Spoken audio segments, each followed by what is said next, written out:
Everybody, and welcome to Module 2. I really enjoyed getting to know a little bit about you in your introductions, and I'm looking forward to getting started on Module 2 and seeing what topics you come up with for your community projects. And so I just wanted to walk you through Module 2 and what we would be doing this week. You can go ahead and click on that Modules button to get a sense of all of the things that will be happening this week. So if you start with the overview in Module 2, you will notice that we are going to be beginning our community change project. So, try to choose something that you're feeling passionate about, that you could really contact someone in your community to get these changes made. Those are some requirements, not that you actually submit it, but that you can find a governing body or some person of authority that could actually make these changes in your community. So that's really what we're going for ultimately towards the end. So you will start brainstorming some topic choices, and I'll be participating in that discussion and posting some tips in the announcements later on for this module. So you'll select and confirm your topic, and I'll give you some feedback on that and whether or not it's clear and relevant for our course goals.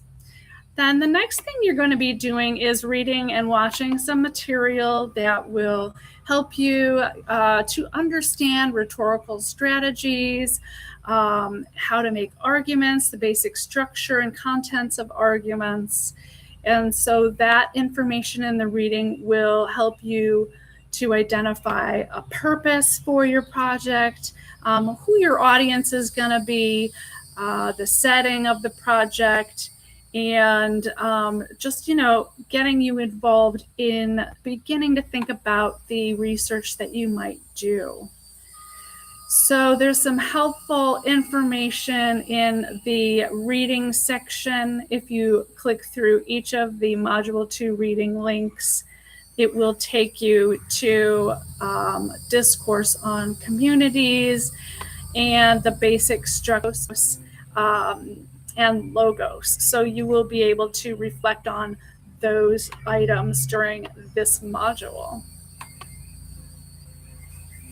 So then you'll be composing a project introduction, as I stated, and you'll be posting that in the discussion area. So you will be coming up with some ideas and brainstorming those ideas, and you will work on these different phases of the project.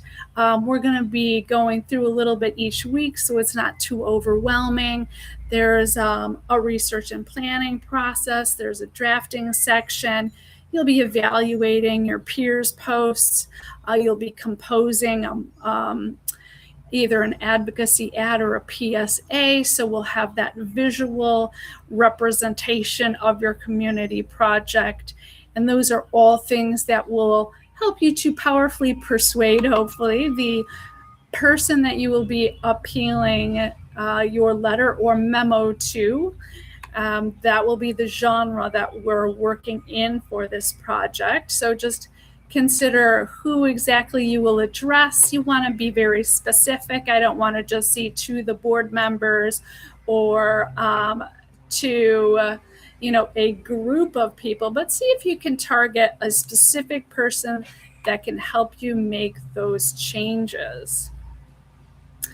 And so you'll also notice in this module that you'll have a reading quiz over all of the details that you've learned through the reading. And then at the end, in the conclusion, you can mark your progress and then fill out the optional experience feedback form. So I look forward to diving into your community projects with you and hopefully giving you some helpful tips to move forward. And I think this is going to be an exciting module. And as always, if you have any questions or concerns, you can reach out to me via email or text or phone call, or we can set up a Zoom call. So I hope that you enjoy Module 2 and have a great week.